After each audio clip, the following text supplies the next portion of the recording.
Dugaan suap yang menjerat Karomani dan koleganya sangat memalukan para mahasiswa. Mahasiswa Universitas Lampung menggelar aksi pengusutan kasus korupsi rektor yang saat ini ditangani oleh KPK. Mahasiswa tegas menolak rektor yang terlibat korupsi. Halo semuanya, perkenalkan nama saya Maria Loisa Siregar dengan NIM 8111422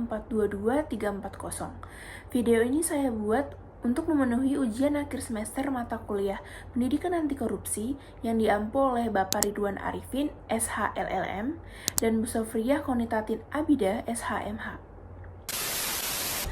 Sebagai generasi muda yang merupakan penerus bangsa, kita semua memiliki tanggung jawab untuk membangun Indonesia yang bersih dan bermartabat. Salah satu tantangan terbesar yang kita hadapi yaitu korupsi. Masih banyak ditemukan kasus korupsi, diantaranya itu di lingkup universitas. Kali ini saya mengangkat kasus yang terjadi di Universitas Lampung oleh mantan rektor Universitas Lampung yaitu Prof. Karoman. Kasus ini bermula ketika KPK melakukan operasi tangkap tangan atau OTT pada tanggal 20 Juli 2022 silam. Pada operasi tersebut, juru bicara Komisi Pemberantasan Korupsi atau KPK yaitu Ali Fikri mengatakan bahwa Karomani ditangkap karena menerima suap dalam proses penerimaan mahasiswa baru atau PMB. Selain Karomani, dua pejabat kampus hijau juga ditetapkan sebagai tersangka, yaitu Wakil Rektor pertama nonaktif Heriandi dan Ketua Senat M. Besri, sebagai pihak yang berwenang mengatur mekanisme Simanila 2022. Karomani memerintahkan bawahannya untuk melakukan seleksi secara personal terhadap orang tua calon mahasiswa. Pembayaran dilakukan di luar biaya yang ditetapkan oleh kampus. Karomani diduga mematok tarif seharga 100 juta hingga 350 juta untuk meloloskan calon mahasiswa tersebut. Dia juga diduga menerima suap hingga 5 miliar lebih terkait penerimaan mahasiswa baru jalur mandiri di Unila. Mantan rektor Unila tersebut didakwa dengan pasal 12B ayat 1 Jo pasal 18 Undang-Undang Nomor 31 Tahun 1999 tentang pemberantasan tindak pidana korupsi oleh Jaksa Penuntut KPK.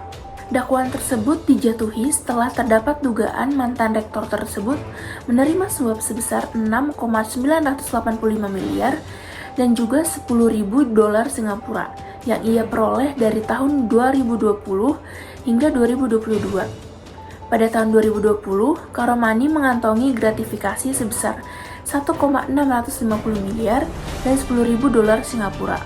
Lalu pada tahun 2021, Karomani memperoleh 4,385 miliar dan pada tahun 2022 dirinya menerima 950 juta.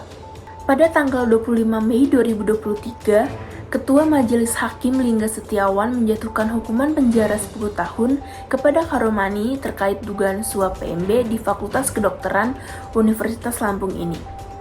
Karomani terbukti melanggar pasal 12 huruf B Jo pasal 18 Undang-Undang RI Nomor 31 Tahun 1999 tentang pemberantasan tindak pidana korupsi pada dakwaan pertama.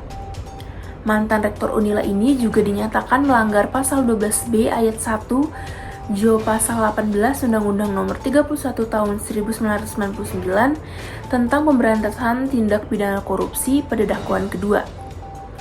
Vonis tersebut lebih ringan dibandingkan tuntutan jaksa yang menuntut Karomani selama 12 tahun penjara dan membayar denda sebesar 500 juta subsidiar 6 bulan kurungan.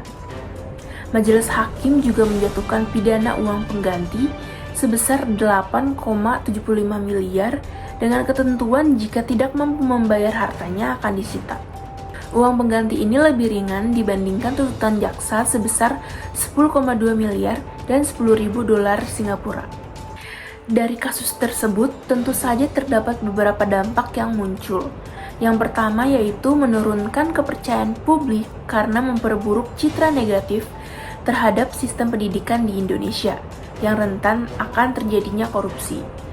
Lalu masyarakat akan merasa kecewa dan marah dengan tindakan korupsi yang dilakukan oleh Karomani, sehingga kepercayaan publik terhadap pemerintah dan penegak hukum semakin menurun. Selain itu, Kasus ini juga menunjukkan bahwa korupsi masih marak terjadi di sektor pendidikan, bahkan di perguruan tinggi sekalipun yang seharusnya menjadi benteng moral bangsa. Hal ini dapat menjadi hambatan bagi upaya pemberantasan korupsi di sektor pendidikan. Sekian dari pemaparan saya, kurang lebihnya mohon maaf. Terima kasih.